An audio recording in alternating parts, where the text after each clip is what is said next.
So, good morning, everybody. Today is July 7th.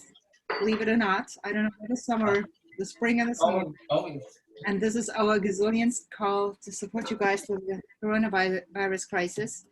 And the reason we have them is because they're still necessary, and it might even be that they become even more necessary.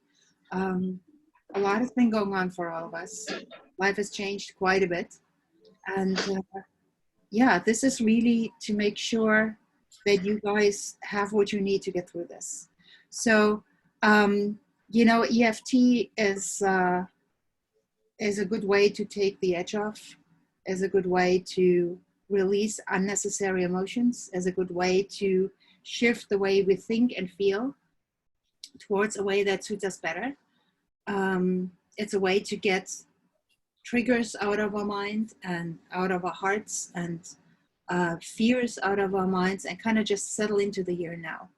And then it's a whole lot of other things too. And we'll just figure this out. Hey, Barb. And we'll just figure this out as we go along.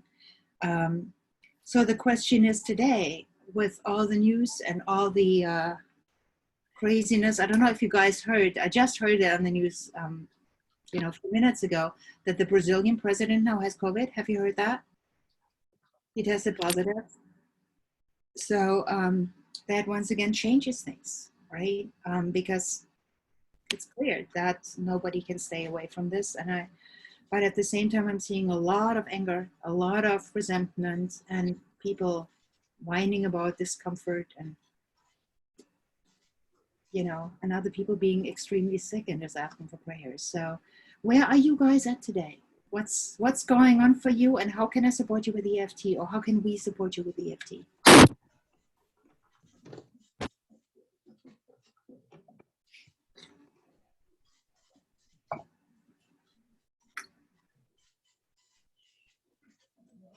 Elaine, how are you doing today?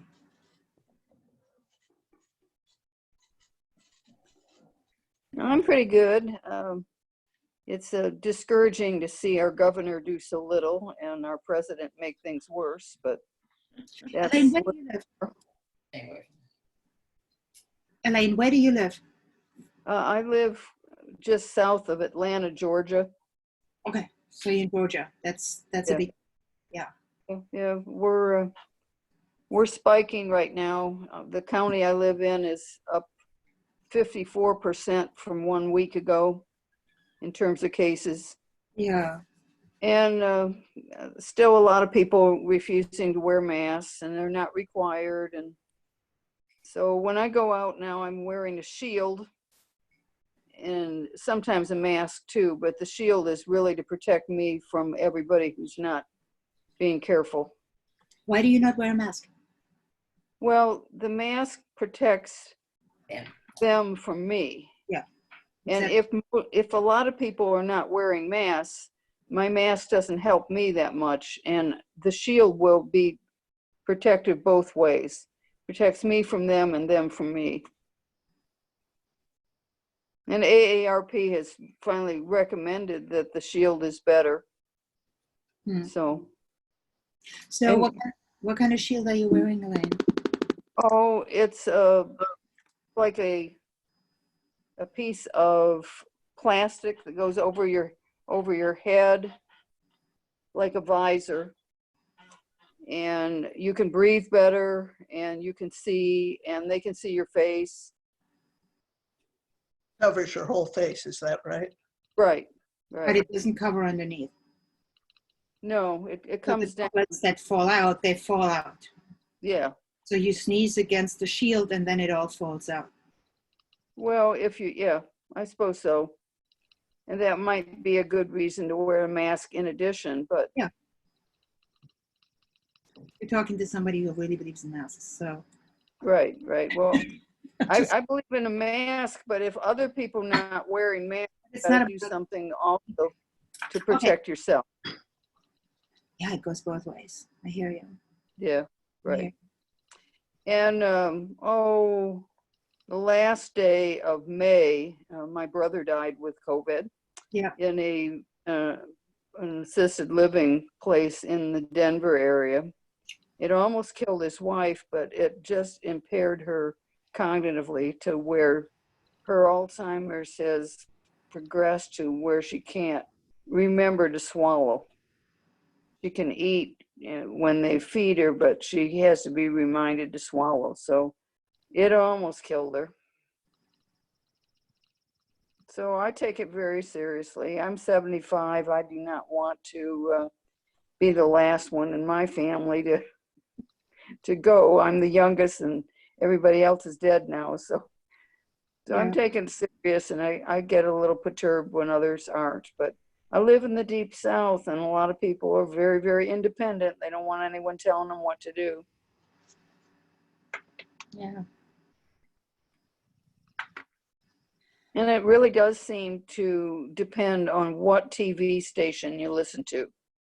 If you're listening to Fox News, which is just Trump propaganda, they don't talk about the virus. They've got whole other issues. And when they do talk about the virus, they doubt the data, even the death data. So what are you going to do? So what is the tappable issue in there? I don't know what's tappable in that. You know, I'd rather have somebody work on something that's a little more specific. That's pretty global. It's never global. It's always specific. We just have to look for it. Mm-hmm. There's something global and there's some. It's always both. So what I'm hearing right now is, and correct me if I'm wrong, if I'm not getting this right. I only you know right. But I'm hearing kind of a resignation. What am I going to do? You know, other people aren't following through. So what difference does it make if I do? You know, to the degree that you don't want to wear a mask because other people don't. Well, I'm wearing a shield. I know hospitals wear both. There's a reason for that. Well, the mask is uncomfortable, and if the shield does better, why wear the mask in addition?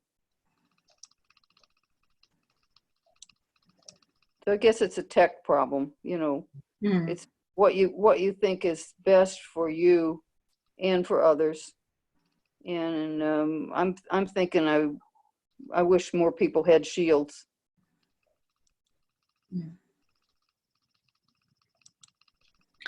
So, okay, karate. So think about it. People are not doing what they need to do, right? Just think about that. How does it make you feel?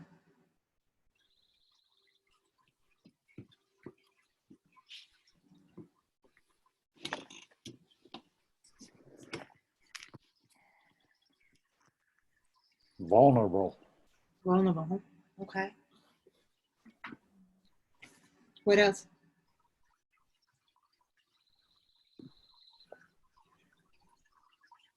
Well, I'd like to shake them into the reality of doing something because I feel sorry for them. I'm fearful for them too.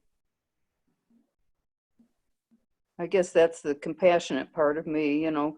It irritates me that they're being stupid, but I would like to help them live longer. Why? Why not? Because it's their choice. Is it what? It's their choice. Yeah, it is their choice.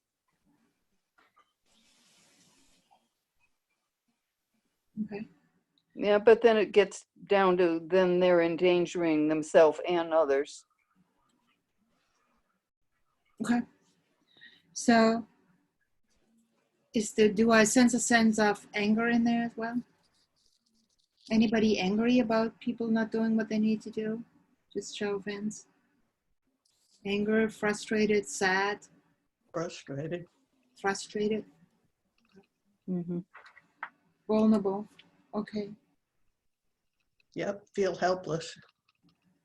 Yeah. I'm not helpless and I do what I can, but there's a part of me that still feels like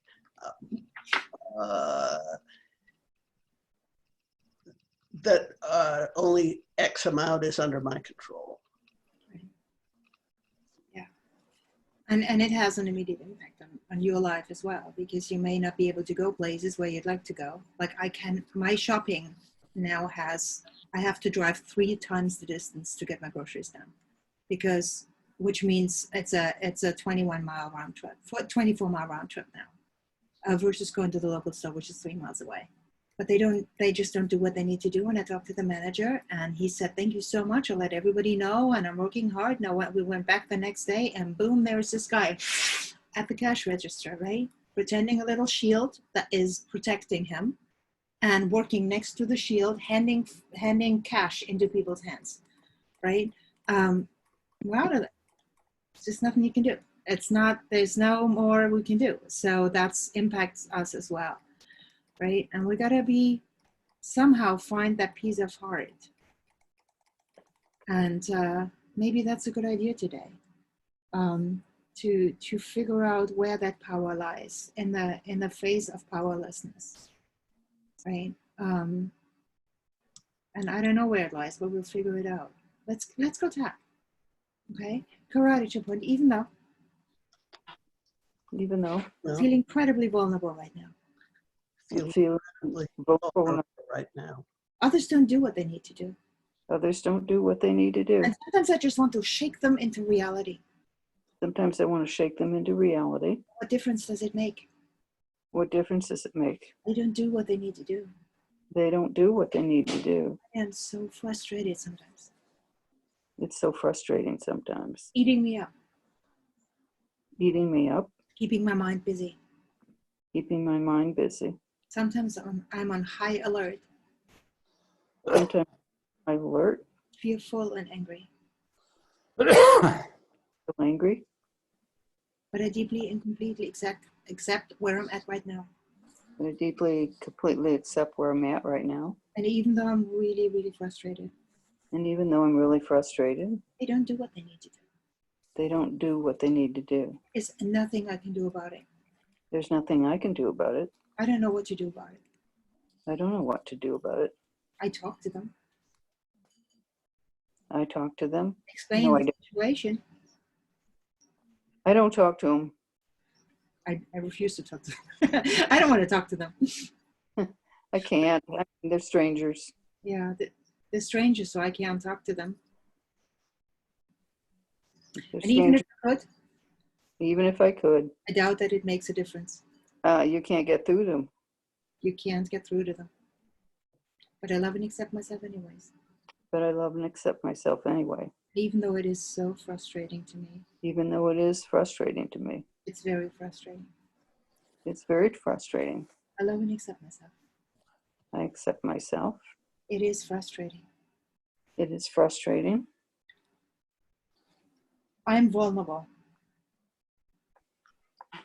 I'm vulnerable. And that's the truth.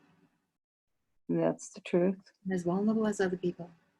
As vulnerable as other people.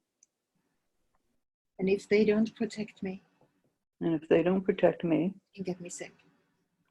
they can make me sick. And that's scary to me. And that's scary to me. Very scary to me. Very It's overwhelming sometimes. overwhelming sometimes. Excuse That me. my well-being, that my well-being That my well-being does depend on other people taking responsibility. depends on other people taking responsibility. It's very scary. Very scary. It's very scary. Very scary. Frustrating. Frustrating. I want to shake them into reality. I want to shake them into reality. What difference does it make? What difference does it make? And here I am, Here I am, back with these feelings. back with these feelings. Take a breath.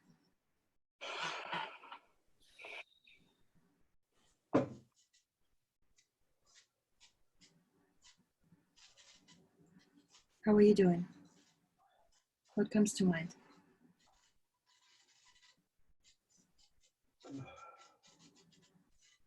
And that's a, question to the group. So all of you, what comes to mind for you? Where are you at?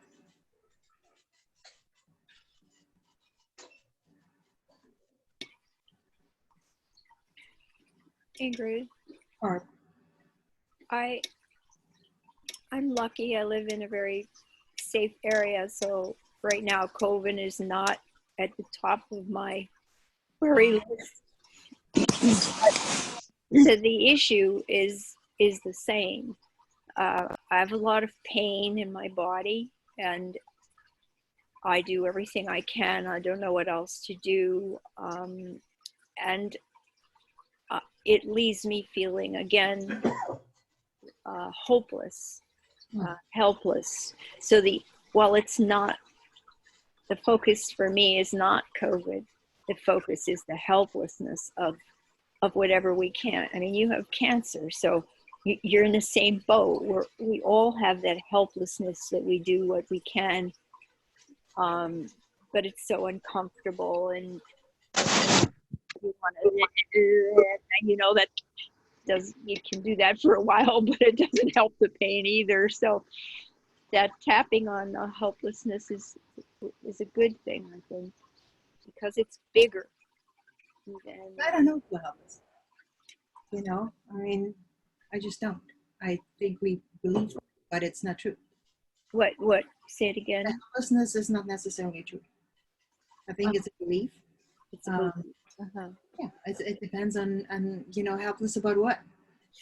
If you sort out all the things that you have power over, even if you can't control certain things, the rest of them you can. Yes. Right? So if we constantly focus on the things we can't change, then we only live a life in a realm of things we can't change. Right? If I constantly think about, shit, I'm not a fish. Damn, I can't breathe underwater. That is not fair. 90% of the planet Earth is water, and I can't be there. It's not okay. It's so beautiful down there. There's all these fish, and I wish I could be one of them. And I can try, and no matter what I do, I can put a tank on my back, and within an hour I have to come back. This is so wrong. There is water everywhere, and I should be able to go. If we do this, and we can swap that around and think about the air, oh my God, why can't I be up there and be a bird? This is not cool. I should be able to fly. Every single damn, fly can fly. Every mosquito can fly. Why can't I fly? It's not fair, right? So, which basically means if we live outside of where we belong at the time, we have no power. Yes. Right? If we live where we belong at the time, we do have power. You're all you're dealing with physical pain, but God, how many people would like to swap physical pain for a place in the country right now? That's true. Right? I mean, seriously. Yes. Joan, what do you think about Brooklyn? Do you think people would deal with some pain and have a house in the country? Very differently. Brooklyn is impossible right now. I mean, we don't know what's happening. That's frustrating. Mm-hmm. I mean, everybody's living in their little bubble, but that's not the reality because they're blocking out whatever's happening. I mean, telling us things are much better. Like when I keep on hearing ambulances going down the street, I know things are not as good as they're telling me they are. And then the fact that City Hall is occupied by all these people who want more and more. And they're not wearing masks, and you can't tell us that they're all fine and there's nothing wrong with any of them. But what are you going to do? Yeah. So I was thinking of bothering the Congress people, but they're all in the same boat. No, everyone's afraid to speak up, and that's the scary part. Afraid to speak up about what?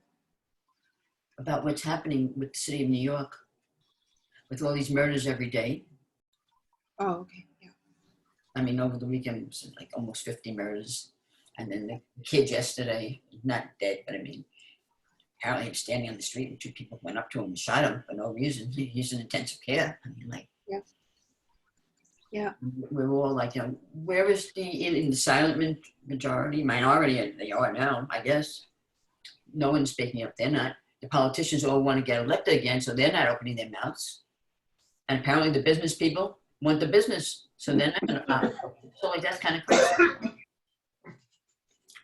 However, I can't change the world right today. But I did find out that, at one point I was really afraid even to talk to my neighbors.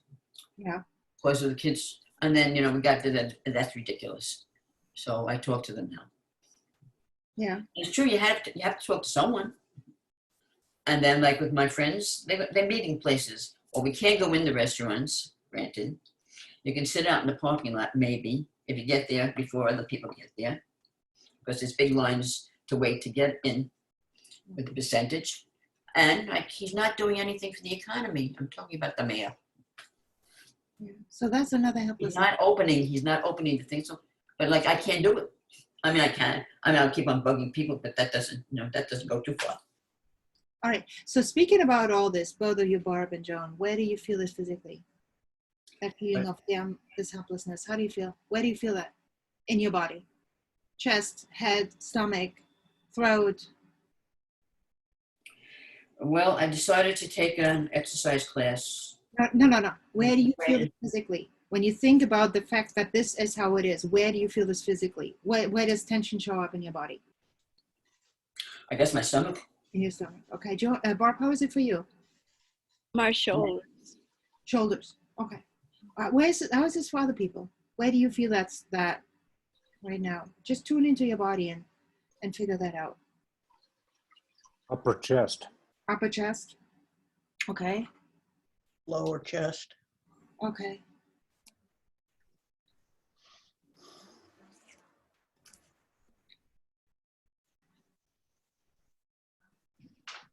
Okay.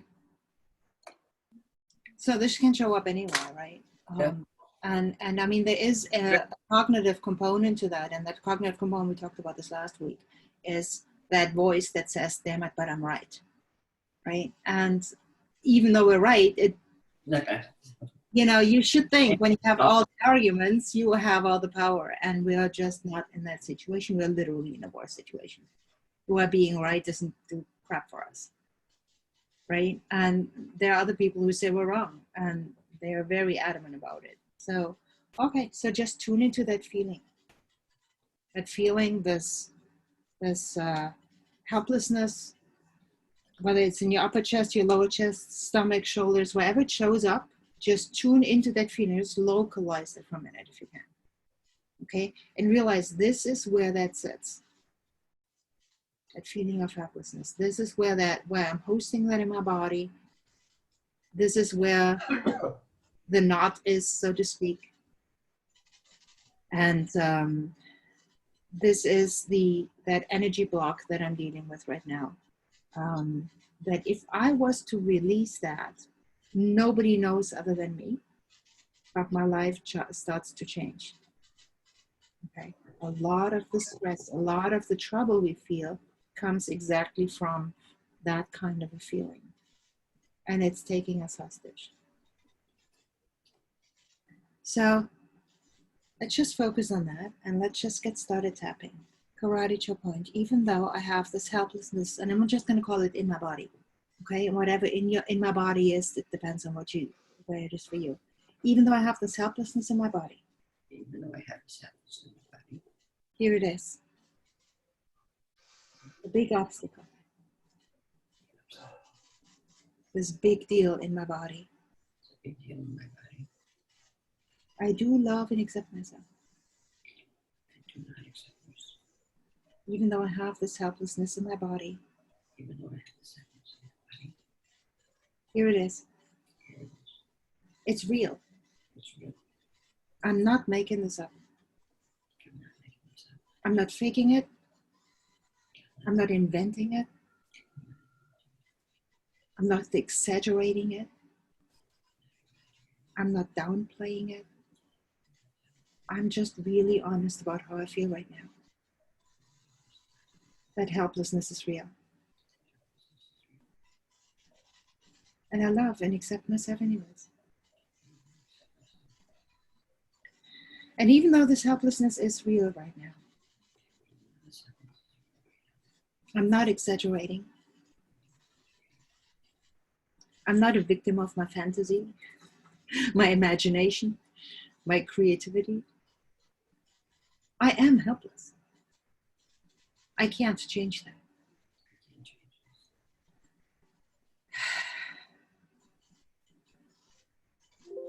And I know that because I feel it in my body. I know that because I feel it in my body. And that specific place in my body. That's I love and accept myself anyways. I I don't accept myself anyway. Top of the head. I do feel so helpless. I do feel so helpless. And I'd encourage you to just tap along. Inside of the eyebrow, I feel helpless. Outside of the eye. And I can prove that because I physically feel it. I can prove that because I physically feel it. Under the eye, I physically feel that helplessness. I physically feel that helplessness. Nose and upper lip, here it is.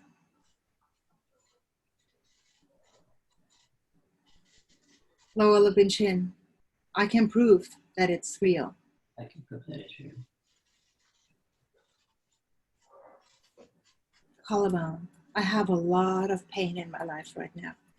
I have a lot of pain in my life right now. Under the arm, I have a lot of pain in my life. I have a lot of pain in my life. Top of the head. And I'm not sure people understand how I really feel. And that's true. People understand how I feel. Inside of the eyebrow. Maybe it would be nice if they did. That would be nice. Outside of the eye. And I would feel that we're all in this together. I feel that we're all in this together. Under the eye, I feel lonely sometimes. I feel lonely sometimes.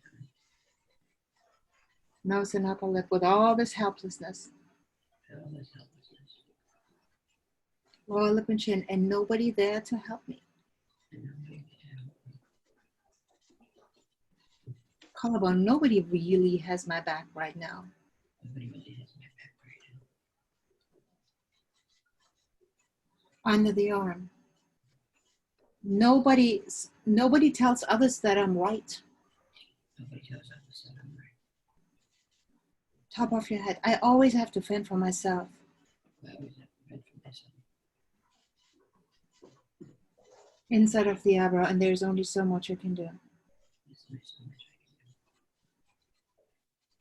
I Outside of the eye, I feel a lot of helplessness about that. can do. I feel a lot of helplessness. Under the eye, a lot of helplessness. A lot of helplessness. Nose and upper lip, it's really difficult.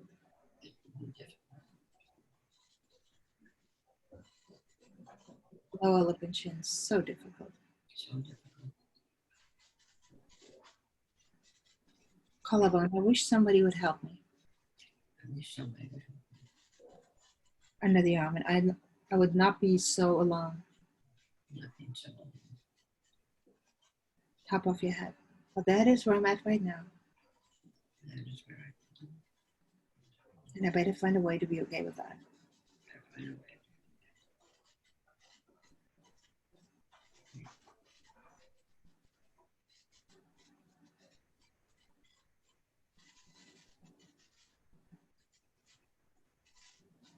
I think it's done.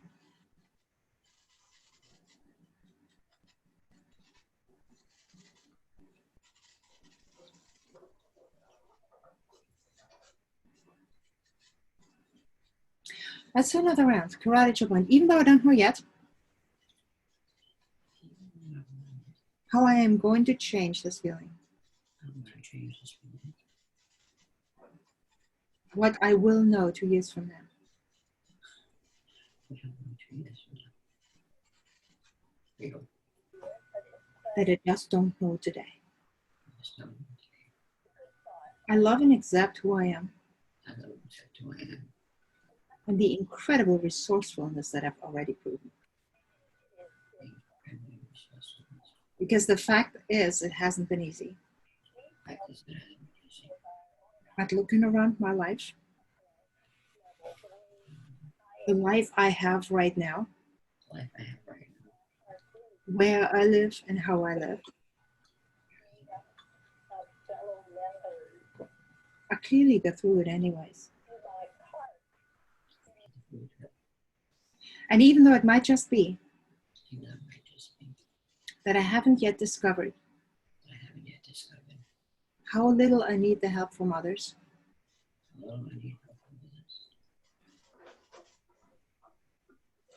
to become truly powerful and self-controlled. I choose to be open to the possibility that I have everything it takes. I always did, and I always will. And the proof for that is that I'm here.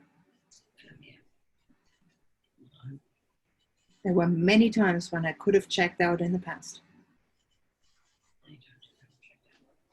but I always had what it took to get through it. Top of your head, what if I had everything it takes?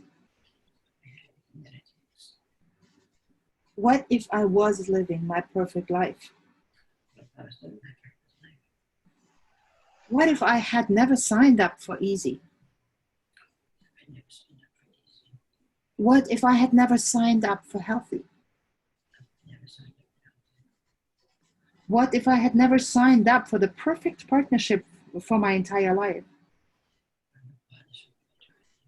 What if I had never signed up for being surrounded by a million people?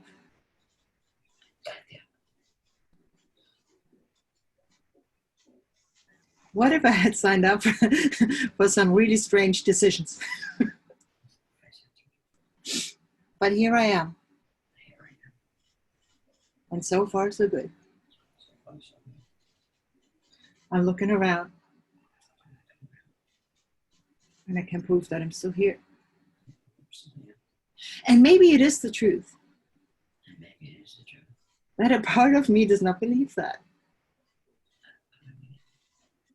A part of me does not believe that I'm at where I'm at. Part of me does not believe that I'm safe because I am who I am.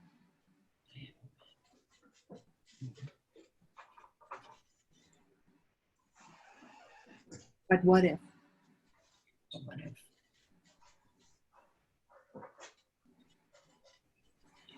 What if I had everything it takes?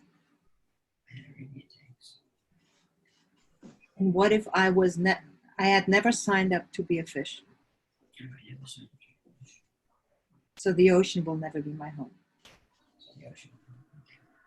Take a breath.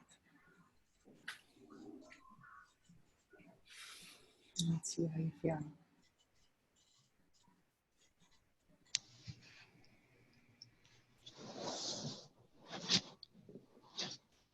Hey, Beth. Hey,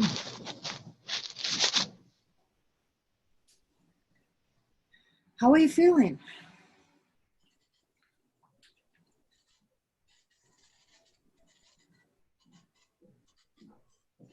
Well, I'm thinking, however, I do live with 4 or 5 million people around me, so I have a little different situation.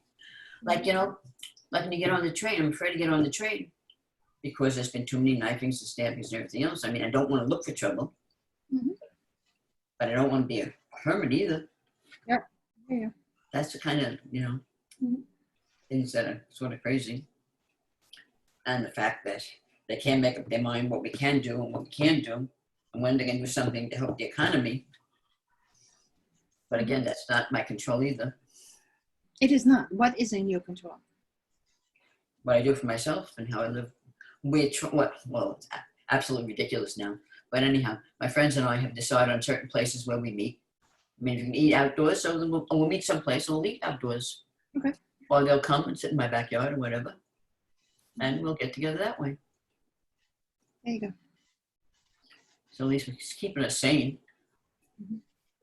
Yeah. But you never know. I mean, when the rioters are coming down the street and you don't know if they decide they're going to come down and decide to burn your street down, that gets kind of hairy.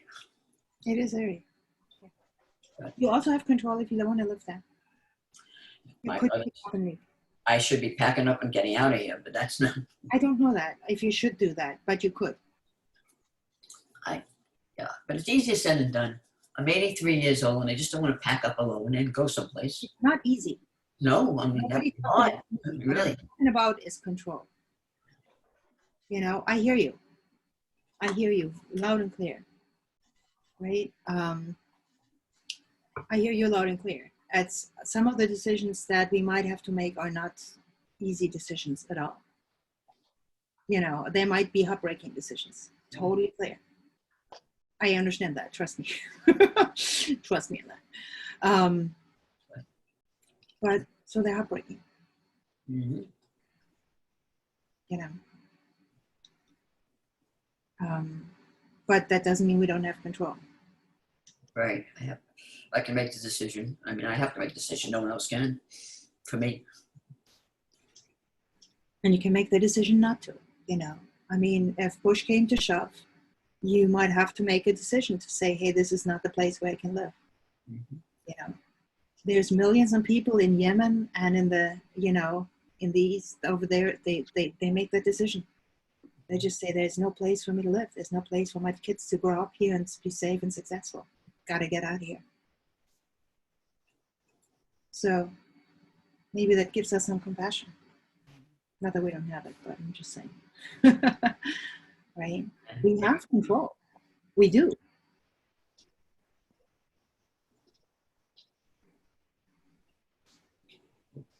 Like, it's crazy. Like, even the mail person doesn't wear a mask or anything. The what? The person who delivers the mail doesn't have a mask on. Everybody walks around without any. That's it. Hmm. But anyhow. Everybody's very serious right now. Is this where we need to be right now? How can I support you? What do you need? No, you're afraid to tell some of these people because then they start to threaten you. I mean, you know, depends on where you are. I don't tell them. I back away from them very publicly. You're off, right? Very publicly. I mean, you do this 3 times and they get the message.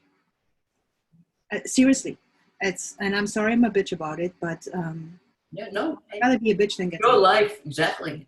And that's you know, and other people may choose completely differently, but everybody needs to find that place. So yeah, I don't know.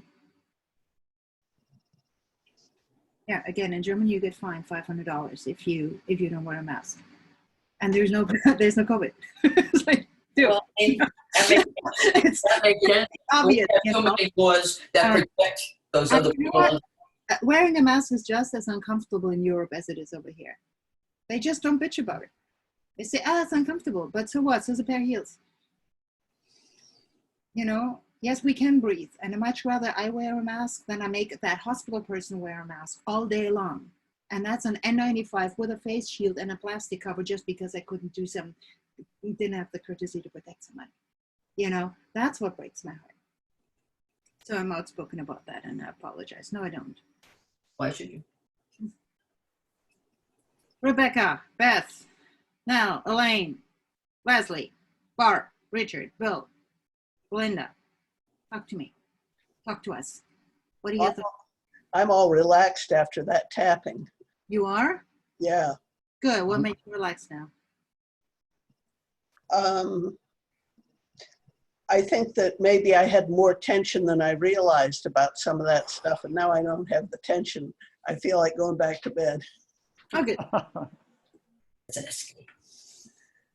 Good. The majority of people will have to just wait this thing out. And I don't know about you, but we grew up in post-World War II environment where talking about sitting it out and being bombarded and running to the bunkers and having everything destroyed was a everyday discussion on the dinner table. You just talked about this all the time. You had shrapnel in your sandbox and bombarded houses between, you know, next to your friend's house. Yeah, they haven't rebuilt it yet, you know. The weeds grown over the rubble. We grew up this way. And we learned that people had to hunker down for years until this was over.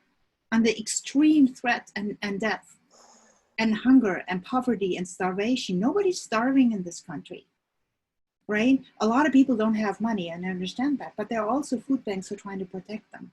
That does not happen in the war zone, right? Not like that. So what we learned from that is that, yes, we can make it through.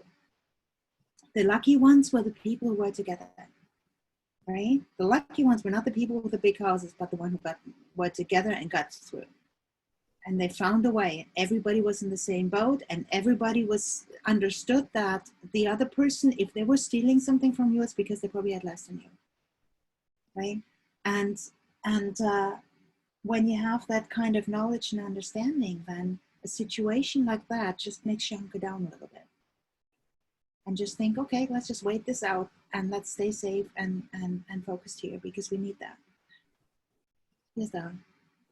Well, I think probably most everybody on this call, well, I can't see everybody, but most of us had either were raised during the Depression or had parents who were, and I know the Depression was at my dinner table, which isn't quite the same as bombs falling on your house, but it was a lot of very hungry people with no money for many years.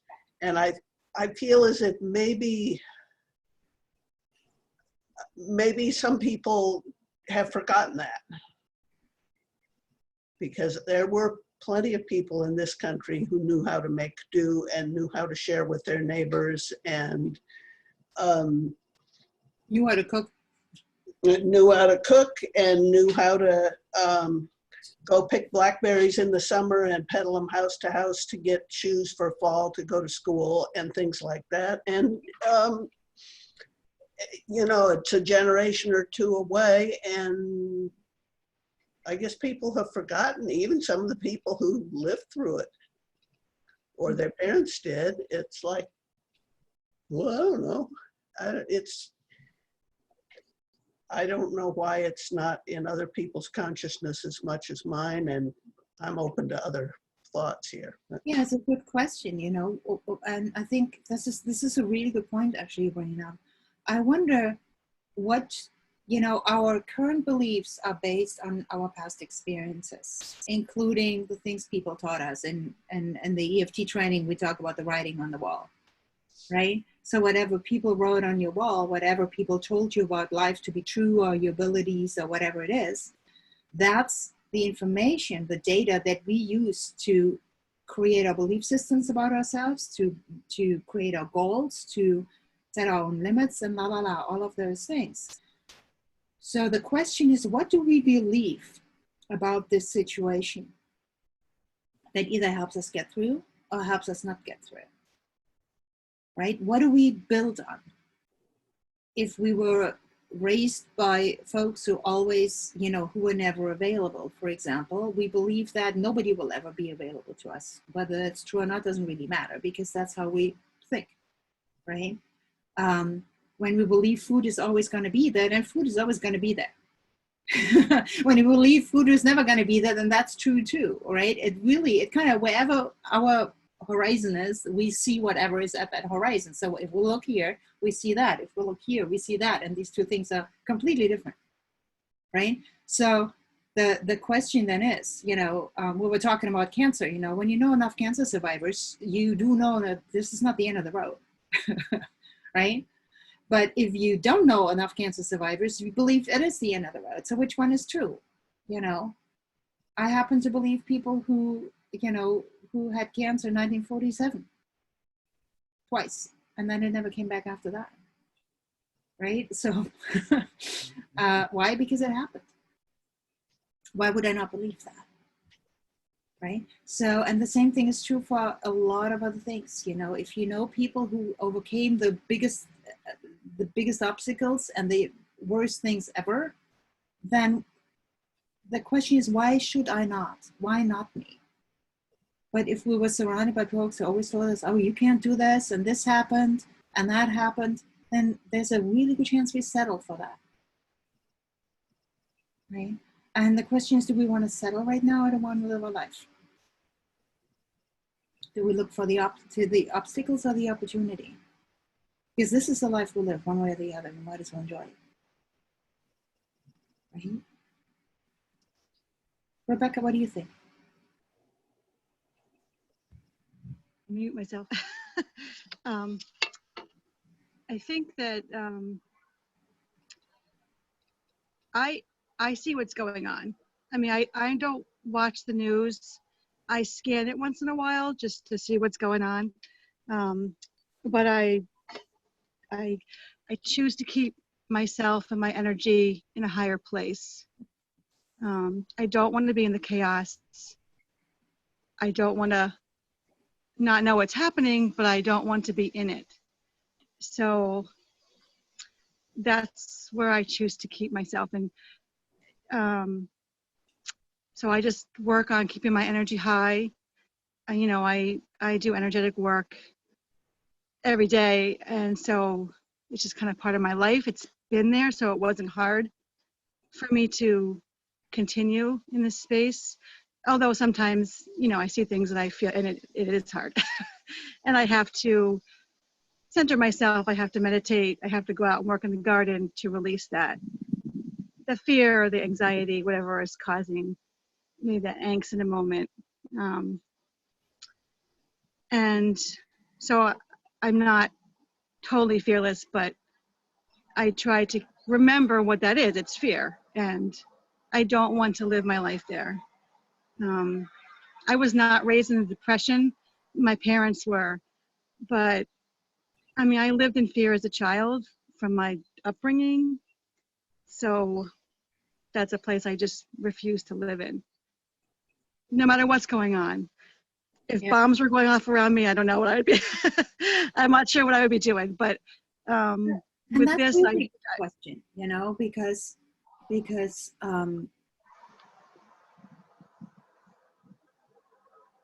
you'd be doing the same thing. If bombs were going on around you, you would be ducking. You would just go to a safe place and wait it out. You do the exact same thing, right? I hope so. I mean, you know, I feel like, I mean, it feels like that. It feels like the whole world is in chaos from a lot of things, and it's been in chaos. It's just amping up more. And so I just go back into my space more. I go back into my center, and that's just how I choose to live my life. You know, I live out in the country. I live in New Hampshire too, where Which part of New Hampshire do you live? I live in Ringe.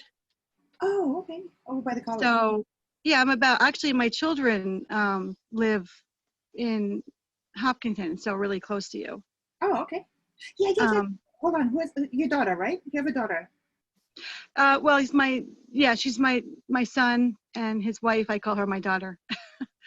And they have a baby, and so they just moved to right outside of Kentucky Village. Okay. In January, and then all this exploded. So, yeah, and we have a child home who is actually in graduate school, and he's working. His lab is shut down, so he's working from here. Mm-hmm. So he didn't have to be by himself all the time in his little apartment. So, so that's another way of dealing with it. yeah, I feel like, you know, I'm really grateful for my life, the way we have it set up. That I live out here where, you know, I'm looking at my goats, my field and my gardens. And it's no matter where I am, I still would be doing the same thing. I know. So, because this is just who I am and this is how I live my life. So, you know, and there are times, like I said, you become fearful, you become angry.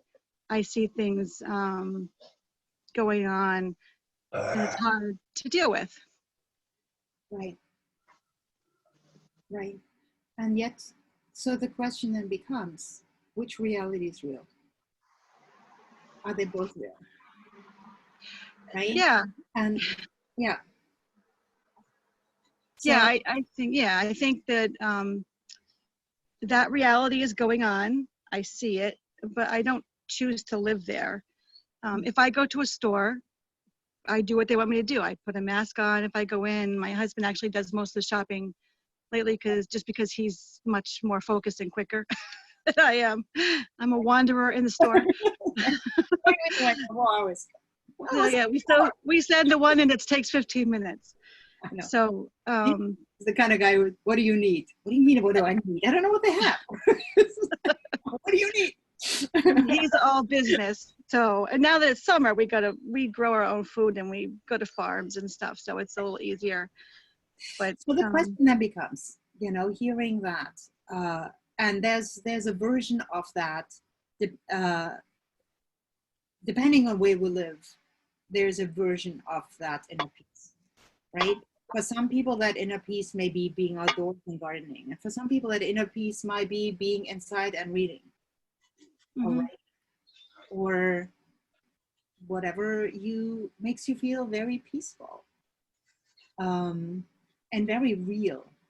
So the question is, when you feel real, when you feel like I am myself, I am kicking butt, I am, you know, hey, you want to get to know me? This is me, right? When do you feel that, and how can you actually be that, no matter what's happening around us? And that doesn't mean we don't have to adjust to our surroundings. Yes, we do, big time.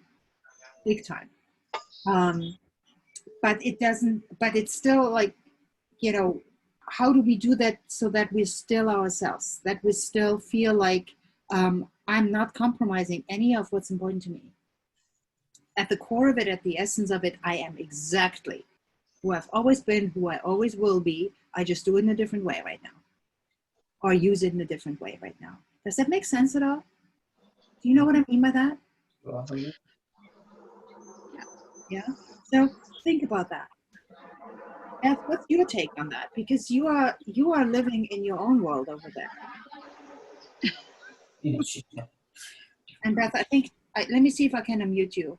No, I think, yeah. What is your take on that? How do you do it? I think it's easier said than done. Yeah. Okay. I live in the South, and it sounds really good to be outside, but it's 95 degrees with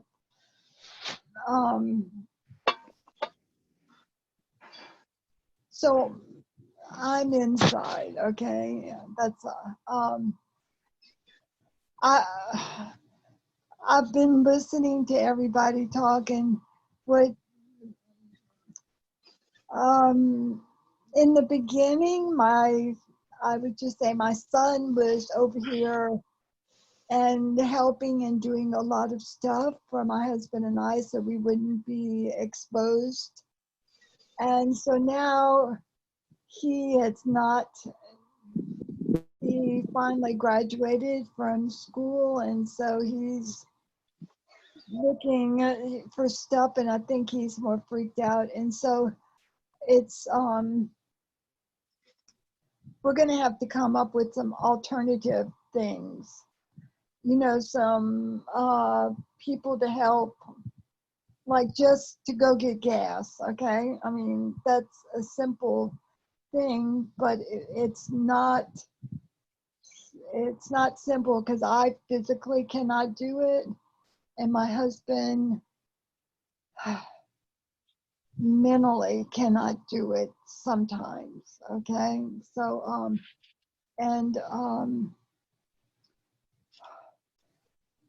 So why are you smiling anyways? I guess because when you said be who you are, I've been, every time I catch myself, you know, being angry at my son, you know, for not doing what I want him to do. or being angry, I keep saying, okay, do I want to live like this? Is that going to help me? No. Okay. or ruminating, like at night, thinking, oh, I got to do this. So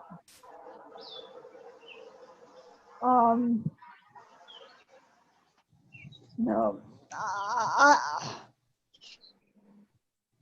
it's a time of change. That's all I could say. And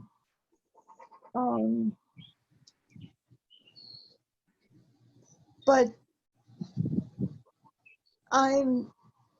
maybe it's bringing out some good stuff in me that I have not wanted to, you know, some things I have not wanted to do that I am doing or facing, you know, because I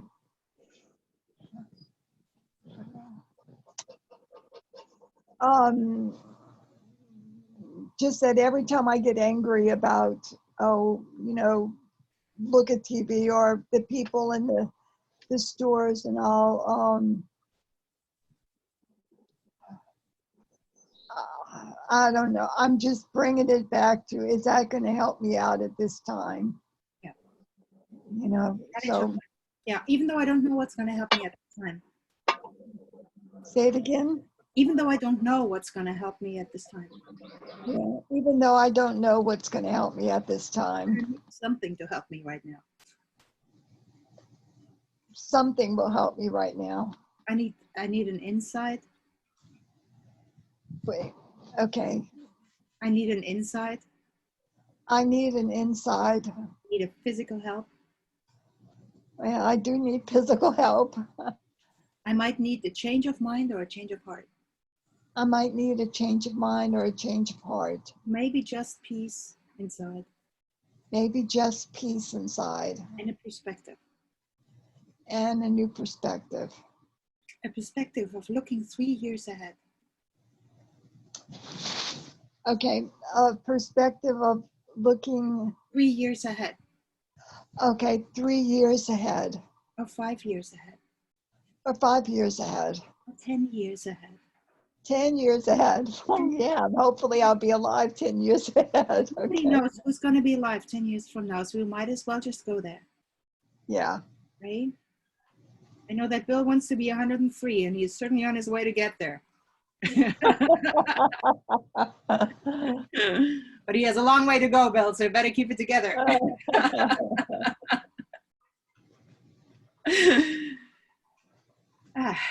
So even though I need a perspective, Even though I need a perspective, I need to be able to see myself 3 years from now. I need to be able to see myself 3 years from now. I need to be able to see myself 5 years from now.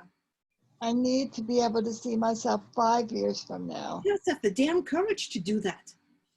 Just to have the damn courage to do that. How hard can it be? How hard can it be? I am not 115 years old. I'm not 115 years old. I have That's every right. right to believe that I'm going to be here. I have every right to believe. I have every right to believe that I'm going to be here. 3 years from now, 3 years from now, 5 years from now, 5 years from now, 10 years from now. 6, 10. Hell, I'm not going to leave before I said so. Hell, I'm not going to leave before I say so. I will, and if I don't say so, I'm staying around. And if I don't say so, I'm staying around. Might as well begin to have a perspective. Might as well begin to have a perspective and See myself there. see myself there. Stopping to try and live in the moment. Stopping to try and live in the moment. And instead starting to try and live in this life. And starting to try and live in this life. Not just in this moment, For just in this moment. but in all its moments. In all its moments. The ones I have already accomplished. The ones I have already And accomplished. the ones that are to come. And the ones that are to come. And I refuse to see my life differently. I refuse to see my life Differently. differently. And not just this moment. And not just this moment. I am so much more. I am so much more. And even though I might find it challenging, And even though I might find it challenging claim the fact that I will be here 3 years from now. to accept the fact that I might be here 3 years from now. To claim it. To claim it. Oh, to claim it. To own it. Own it. Okay. Because that Own might it. be. That might be. It might mean It might mean that I take full responsibility for my life from now on. that I take full responsibility for my life from now on. And not just for the present moment, And not just for the present moment, but also for who I want to be 3 years from now. but also for who I want to be 3 years from now. I want to have accomplished. I want to have Accomplished. What I want to have accomplished. I want to have accomplished. The changes I want to see in my life.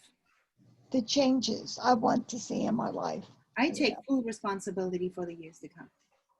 I take full responsibility For the years to come.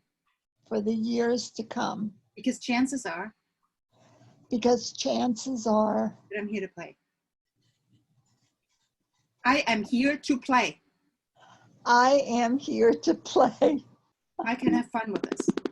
I can have fun with this. I can do whatever I want. I can do whatever I want. And if I don't start seeing that now, And if I don't start seeing that right now, if I only see the present moment, if I only see the present moment, I miss the opportunities that I have I miss the opportunities that I have to make a brilliant change right now. to make a brilliant change right now. Something enlightening and fantastic. Something enlightening and fantastic. Something I always thought I wanted to do. Something I always thought I wanted to do. I was always waiting for the perfect moment. And I was always waiting for the perfect moment. Why not see myself 3 years from now? If I can see myself Why 10 not years, see myself 3 years from now? Why not why not? Okay. see See myself myself 3 now, years from now. having made that change? And I've made that change. That one change That one change. that turned everything that turned everything on its head, That turned everything on its head. got me out of where I thought I was in. Got me out of Got me out of where I thought I was in. where I thought I was in. Oh my Set on gosh. the tracks that I always wanted to be on.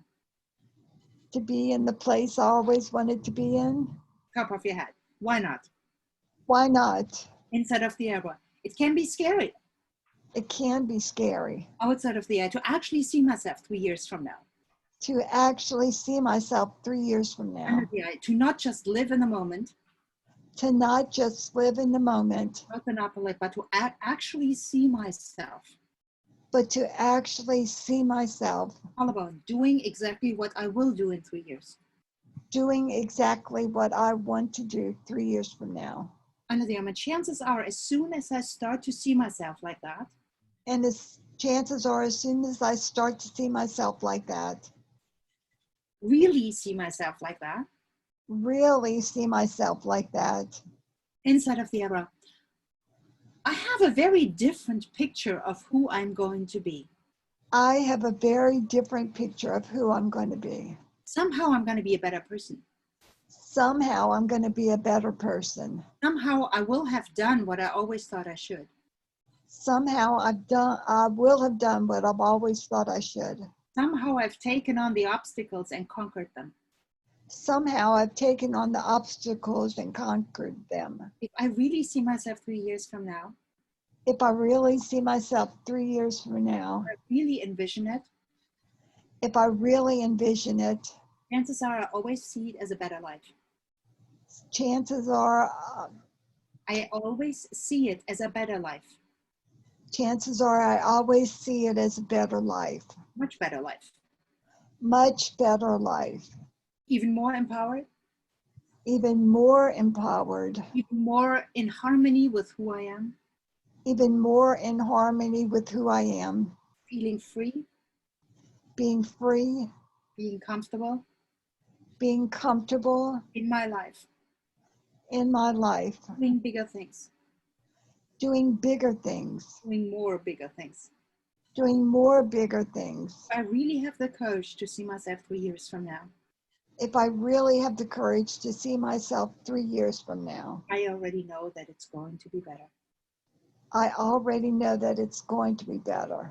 So why not start So why not start by creating that vision by creating that vision and seeing what I need to do and seeing what I need to do to get there? to get there? Wow. Oh, that is right on. I need to see myself to get there. Oh, thank you, thank you, thank you. We all, I don't know about we all because I can't say that, I just think that. I believe that one of the scariest things is to actually claim the fact that we all are going to be here in 3 years. End of story, period. Why? Because we have no reason to believe we're not. Yeah, If we're here in 3 years, or 5 years, or 10 years, what is that going to be? If it only exists in your head, then why not make it exactly what we want it to be? Part of that is how, remember that time I had to go through living in Brooklyn without anybody wearing a mask? Gosh, that was hard. I'm glad that's over. Right? Remember that time when I was completely isolated and I didn't know what to do? But that's, you know, but you're beyond that. You're past that. If we don't have, and I'm not making this up, you know, I personally found that challenging at times as well, right? To just claim a future, to claim the fact that we are going to be here next year in the spring, next year in the fall, 2 years from now, 3 years from now, 5 years from now. We're here. Might as well do something, right? And start creating an image in our minds, what that should look like, what we want that to look like. How cool that will be. Some people do vision boards. You know, they just pull in little things and say, oh my God, this I will never live without. I will never live without that. I will always live without that. But this is amazing to me. I always want to have this part. I always want to have that part. And really realizing, hey, if I could spend my life with these things around me, that would be a good life. Bringing them in. You have nothing to lose. What do you have to lose? Seriously. yeah. Right? Yeah, can you do, Yes, I can. What? can you do something like, you know, it is so hard for me to envision. It's so hard for, Yeah. um, Why do you think that is? I don't know, but it's a pattern. Okay. It's like, I mean, Well, your body is setting you some limits over there, right? wait, what? Your body is setting you some limits. Oh, well, yeah, but this is, it's always, no, I hate to say always, but it's a long time. It's been really hard for me to see myself in the future. Mm-hmm. Okay. Anybody else relates to that? I can't see myself in the future. Elaine, No. can you see yourself in the future?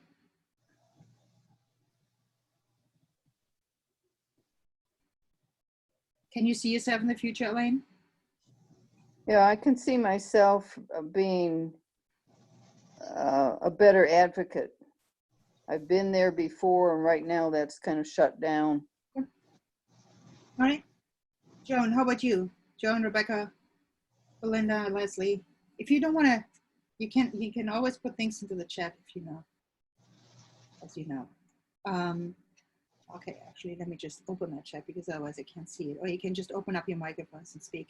All righty, so let's do this then. Because it might just be that, you know, helplessness is if we knew that we made it through this, people wearing a mask or not, you know, the local grocery store poking his nose or not, right?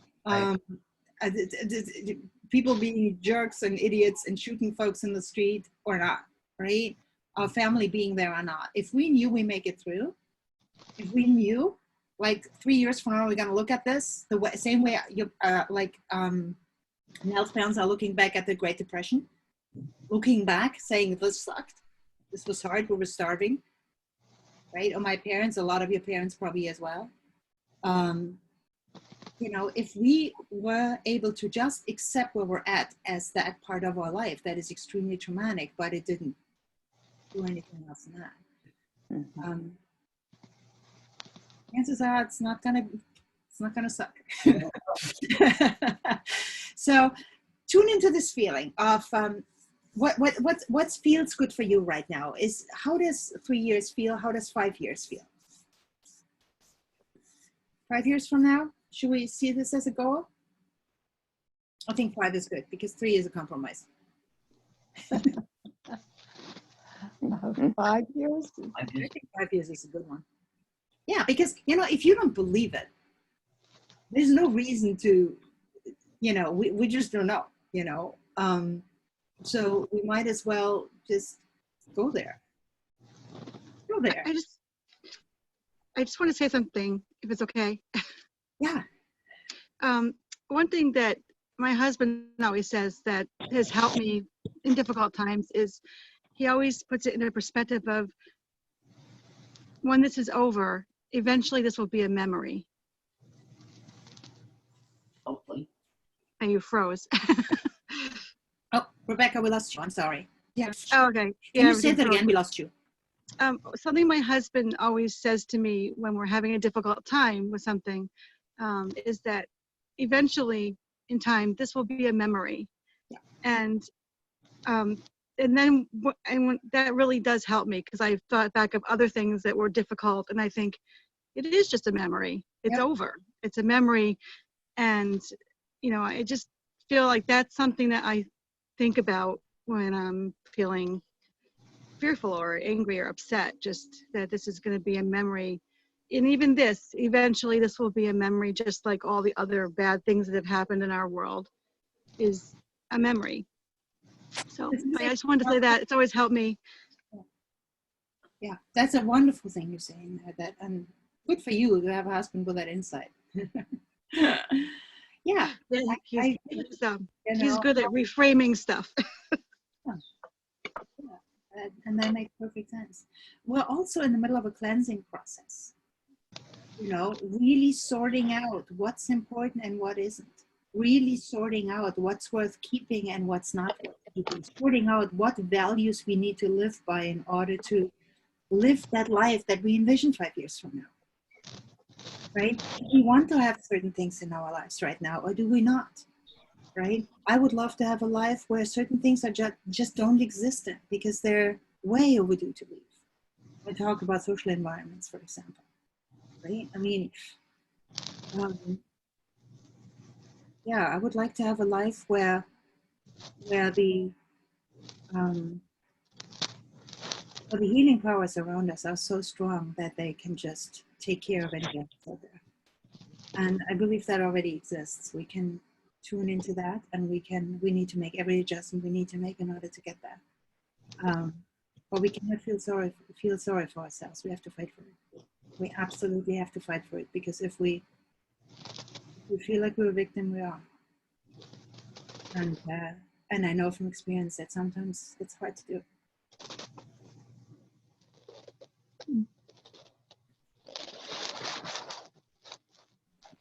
So there we go. Let's get this on the road, shall we? Sorry. I guess I did this too. Ingrid?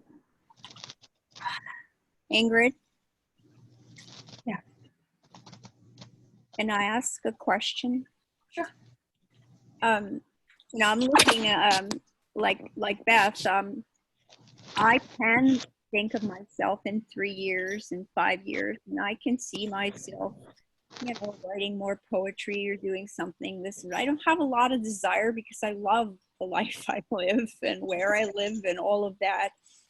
But the problem is I can't imagine I still want to be a fish, apparently, that I still want to be pain-free, and I cannot see that. You're focusing on the pain. I hear you. I know, and I can't seem. You need to learn to live in the gap. Say it again. You need to learn to live in the gap. Live in the gap. Okay. The gap is the moments between pain. Okay. Okay. And when you learn to live in the gap, then every moment you're pain-free, you do good things. And when you do that, then the moments of being pain-free expand. Okay. When we constantly think about, oh, I can't do this, I can't do this, I can't do the other thing, gaps disappear because we're even if they're there, we don't see them for what they are. You need to learn to live in the gap, to focus on the gap, to focus on the moment where things are your way, and to go full in. And what that does is it shifts you from here to here. And it changes things. And you learn to manage pain just as a momentary thing that needs to be managed.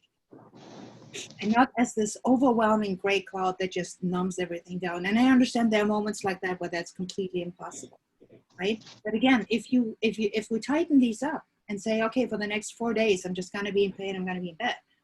Which means on day 5, I'm gonna be out of bed. That's the gap. So focusing on the gap is the way to get through pain. Does that make sense? Okay.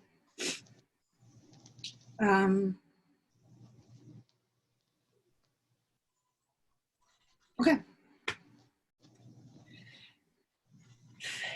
Where are we going to go with this? Seeing ourselves 3 years from now? Seeing who we're going to be? Hi, Ingrid. Yes. Thank you. It was so inspiring to think about this future self, right? Because frankly, I'm jumping on the call late. Sorry, I missed the first half, but I think I've lost that optimism at times due to just working too much in the news, etc. But to me, I think there's a sweet spot. Somehow 5 years out seems like I can kind of rest and relax. Yeah. I need a closer deadline, 3 years. Like that really makes me see the need to take action, you know, and Fair enough. so. Fair enough. Whatever deadline you need, whatever feels just slightly out of that's possible. Right. You know? Right. Can I ask a question about tapping though? Yeah. I just noticed you kind of tap on all the different parts of ourselves, right? Beginning with what somebody's expressed as their either worry, feelings, thoughts, and then you move towards possibility. Is that your approach? Because I guess when I was taught about tapping, they kept saying, oh, you have to be concrete or it won't work. And sometimes that keeps me from tapping because, you know, I don't know if you have thoughts about that. I do, yeah. This is a group session. Thank you. And when I work individually, I work very differently. Because when I work individually, I work on specific memories and moments. We can't do that here. You know, individually, I can honor your story. I can honor the specific trauma. We use a lot of movie technique. We go in and literally we become extremely focused on, on where we are. In a group session, my job is also to protect you guys from getting triggered, right? So we are still in an ever so slightly set level of discomfort, but you also realize that I'm trying to keep the energy high and not let it drop too much so that you guys can experience and feel what you experience and feel, but you don't go sideways as a result, right? That's my job in a group session. In a private session, that's very different. I am completely comfortable with people being upset, feeling those feelings, bringing them all up, but I can't do this here. That's one thing. The second thing for this, Leslie, is that, I apologize. My approach to an EFT sequence is ART, Art of Delivery. It's acknowledgement, healing, transformation, acknowledgement, release, transformation, which means that I gather information from how you energetically feel about certain things you say. That's why I take your words down. I literally have, I have my notes here about the specific things you say because they carry the energy that we need to release, right? I don't have to say them 5 times in order for those of you who said them to resonate with them. I bring them together so that everybody feels like, oh, she heard me, I get it, right? And you feel that acknowledgement feeling. Once we feel acknowledged and heard, it's easy for us to release. Okay, Very often we hold on to a negative feeling because we believe nobody hears us. It's not clear yet. We need a witness. There's a lot in that. So the acknowledgement piece is first. The release is the second thing, which we also did when we did some chasing the pain, some focusing just on the physical body because people were tense. And then there's a transformational piece, and that's the reframing, the what if part. I wonder if I can, which then includes your subconscious mind, very big, because that language is extremely emotional. And your subconscious mind is a very emotional, compulsively thinking, childlike mind, which means if I'm able to create a vision for you in as many colors as we can, or we do this together, the more we do that, the more it becomes part of your writing on the wall, which means it's information for your future to start building a different reality from. Okay, that's what we do here in this process as a group. Oh my God, my nose is running. As a group, okay? So this is very specific, but it's a group tapping approach, so that, you know, this is very deep stuff, but none of you are crying. I was the only one who was crying, but different story. None of you are crying. You got emotional, but you did not drop as deep as you probably, some of you actually need to go in order to release some of this stuff. You need to go deeper than we can go here. You know, we still get things moving. One thing I don't want for people is to believe that there's only one way to look at your life or look at yourself. There's always, you know, we're always in the middle of our life. And if we're able to shift the perspective and say, well, I wonder what happens if I look this way. I wonder what happens if I look that way. Then all of a sudden our life becomes bigger. Our opportunities become bigger. Our resources become more, and we see people that can help us get there. Does that make sense? Thank you. Yeah, it makes a lot of sense. Thank you. So yeah, so this is also, you know, part of the whole borrowing benefits concept, what we're doing here, which is also, I strongly believe that tapping scripts work, but they work the way a group session works. They don't work the way an individual session works. If somebody has to go deeper to really get to the bottom of where they're at, then this is just scratching the surface. But what it does is it helps them shift in a direction where they can see something else. And right now, I think all of us need some perspective, Yes. right? Because we're all, I mean, I see most of you, not all of you, but those of you who I see, they're actually sitting in a pretty comfortable chair, either outside or indoors, looking at a computer or cell phone, and kind of we're all okay, right? I mean, seriously, it's like we're not getting shot in the streets, and we're not having what everybody else is having, and a lot of people we're sitting here, right? We all have our demons that we're dealing with and our fears we're dealing with, but they're not here right now. And so if we have a shift of perspective, our life is just going to be nicer. Does it make sense? See yourself 3 years from now. So that would put us at 2024, 2023. Well, whatever you want to see it, 2023. Okay, just close your eyes for a minute. Or we could even see ourselves 2025, because what that would do is it puts the next election behind us, not just this one, but the one after that. Okay, and depending on where you guys stand, but I think we need that perspective. You know, we're not going to get into politics too much, but whatever is going to happen, 2025, it will be over. Right? So it's good to know, right? Worst case scenario, 5 years from now.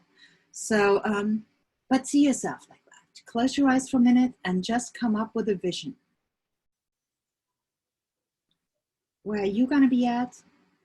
If you have kids, where are your kids going to be at? If you have a partner, where's your partner going to be at? What's your house going to look like, or your home? You know, what kind of friends are you going to have? What kind of cool friends are you going to have? What kind of things can you look back at and say, wow, look at me.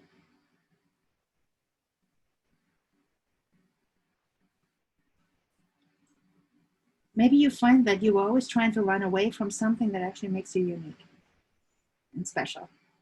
And that's a major goal for you, a major accomplishment, or a major gift. Think about some of the lives you will have saved because you're here.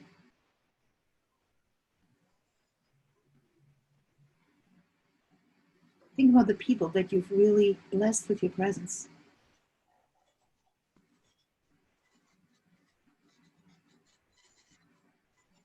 People that look up to you and say, wow, I always admired how you did it. I never got it, but I always thought it's amazing.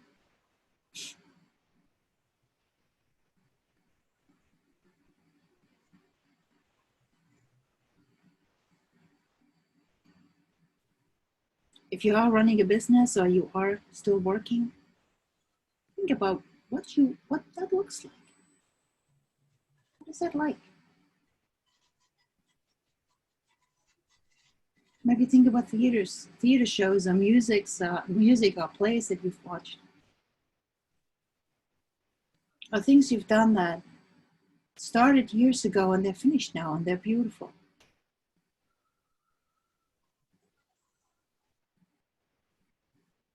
See that moment of victory, that victorious moment when somebody with authority tells you that you did amazing, that you did it. Somebody whose acknowledgement you always wanted, or whose word means something to you, just comes to you and says, hey, just want to tell you, well done, you did it. You did it. I don't know how you did it, but I'm super impressed with you.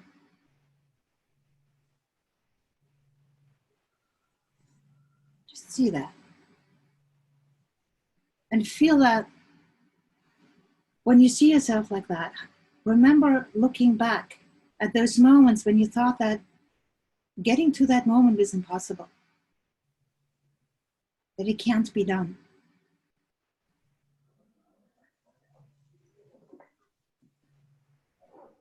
And how clear it seemed to be at that moment that it just can't be done. And yet here's a person with authority who says you just did that. 100%. It's accomplished, it's finished, it's done, and you did absolutely fantastic. Maybe even against the odds. Maybe nobody other than you will understand how you did it, but here you are. And you will never have to do that again.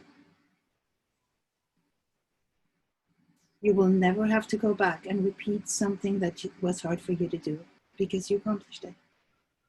It's over. And imagine that level of freedom that you will have.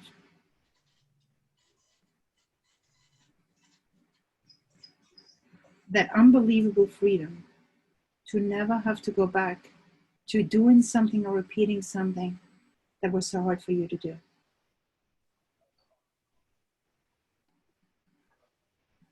And you're completely free to move forward from here on.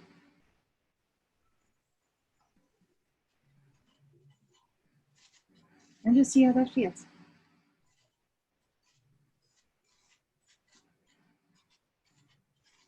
Can you guys see that? Somebody patting you on the back, giving you a big hug and saying, hey, remember that? Wow, those were some times. This was crazy. What a roller coaster. But here we are.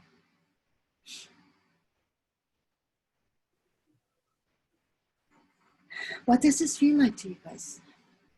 And what are we going to tap to just seal this in and go about our day?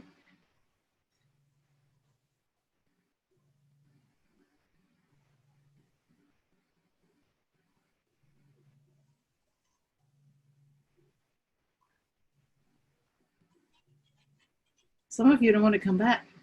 Like, I like this. I'm staying. Good for you. Did this feel real? Yes, it does, Ingrid. Thank you. You want to tell us more about it, Rich? Oh no, I have to pat myself on the back every once in a while. You know, hey man, I got through this. Yeah. Here I am. I didn't think I'd make it at the time, but here I am. You know, so love it. Love the imagery. Hmm. It's okay to think we're not going to make it through. We're all going to make it through.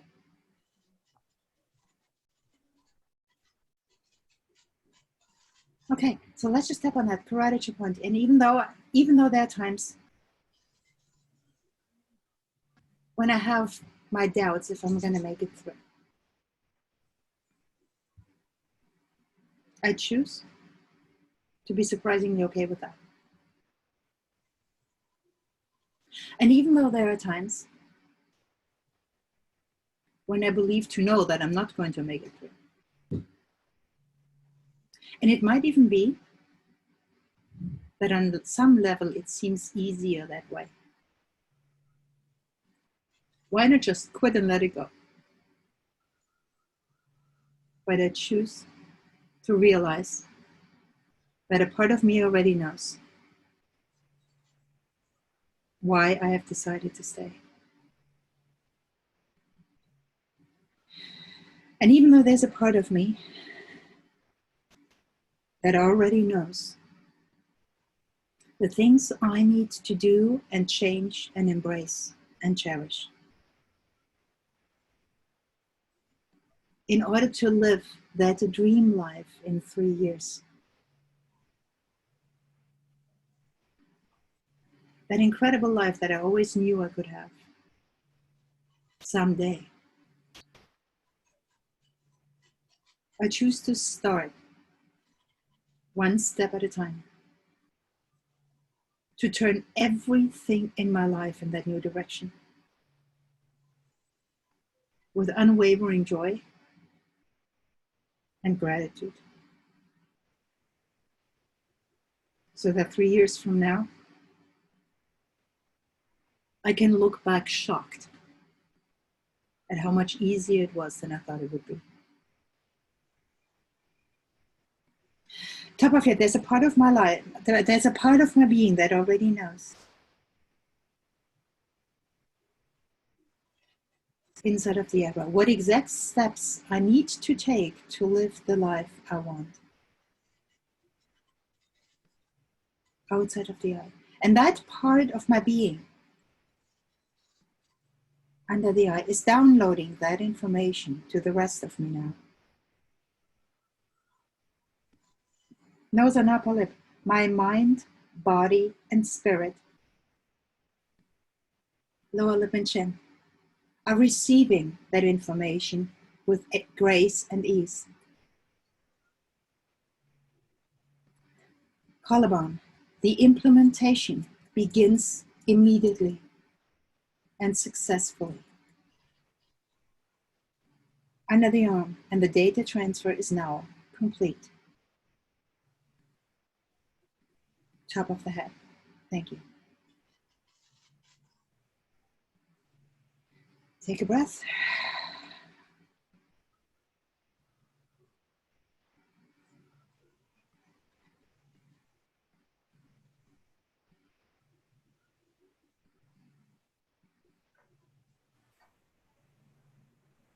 How are you guys feeling now?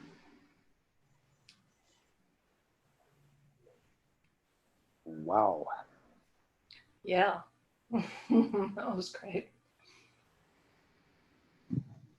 Yes, that was great. More hopeful. The only part that caught me was when you said, and I will turn my life around, something with joy, and like there was such positivity. You know, I still have all this fear that's saying, oh, it's going to be so hard, you'll fail, embarrassment, poverty, etc. So I guess I have to do more tapping on those other parts. Is that right?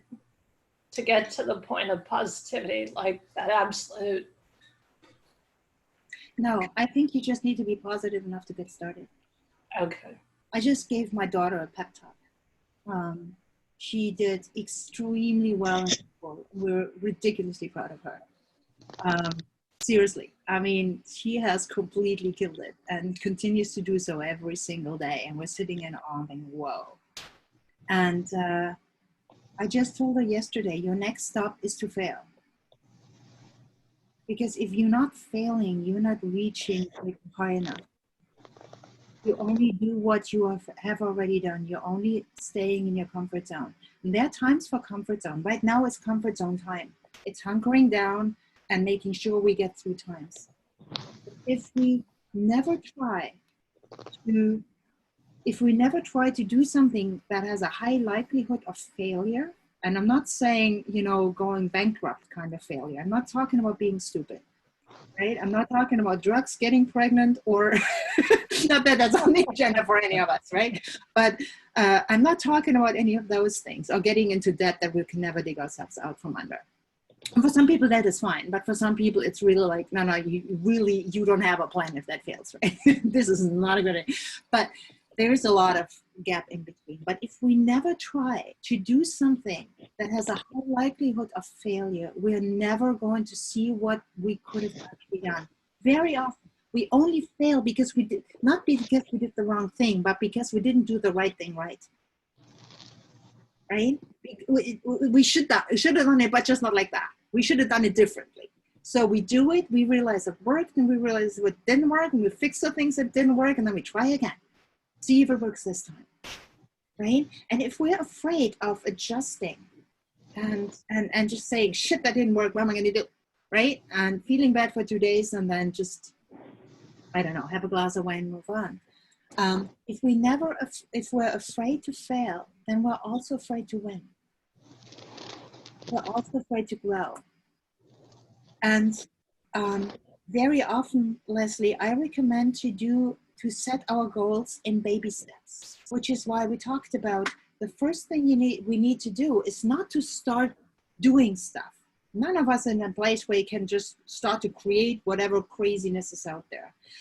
Our next job is to shift perspective, to see if we could look at things differently, to look for the gap, right? To say, well, wait a minute, I have no place to go, so I have all the time in the world, right? I have to look for the things we haven't seen yet and just discover what that could mean if we see things differently, and then take the first step. And the first step should never be because it's the biggest step ever. It's the first step out of a comfort zone into a new direction.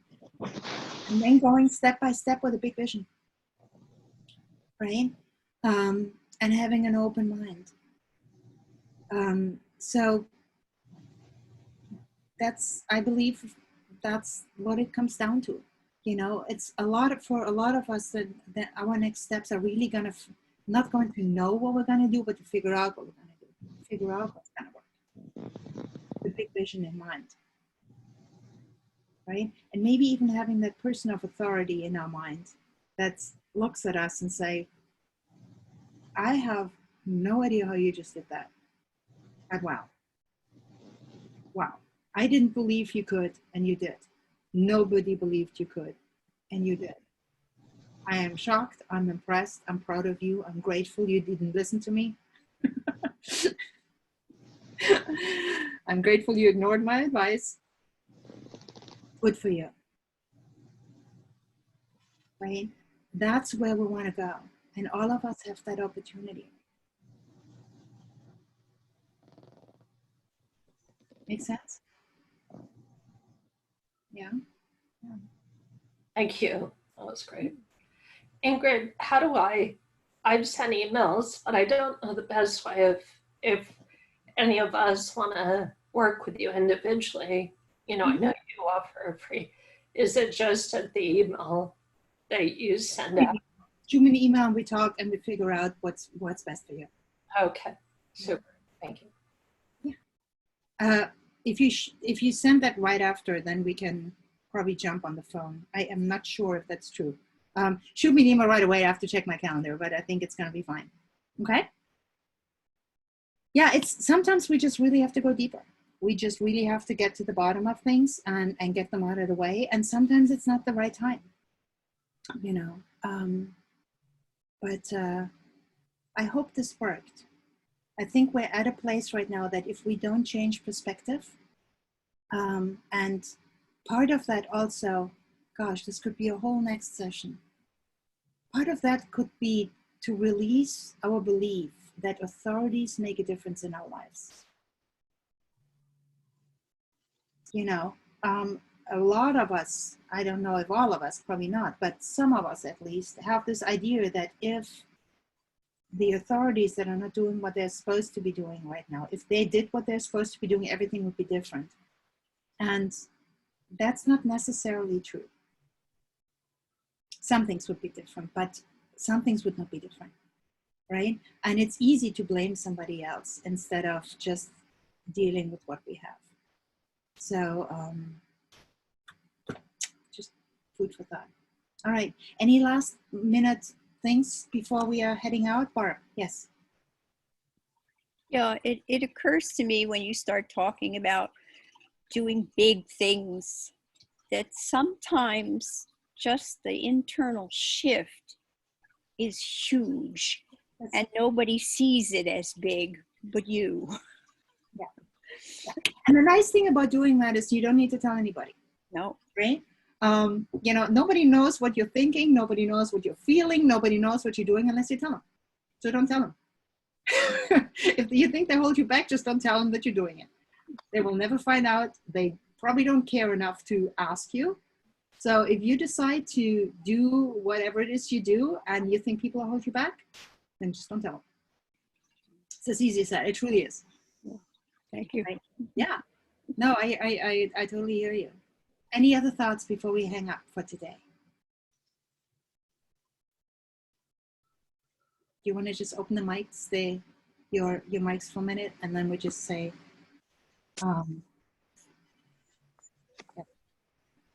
just call it a day for today.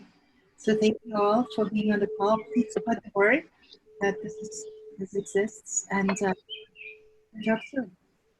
Thank you. Thank you for the ask and receive. Thank you, Okay, this everyone. is a solid virtual hug, and I think when you put your hand over your heart, you feel that. Okay, and the sooner we get used to that, before we can actually hug other people, the easier it becomes to just let go of the hug. I'm a big hugger. I'm not gonna hug people. No, you can go like this, you can go like that, and it means the same thing. So, see you guys later. Bye. Bye. Thank you. Bye, Ingrid. Thank you.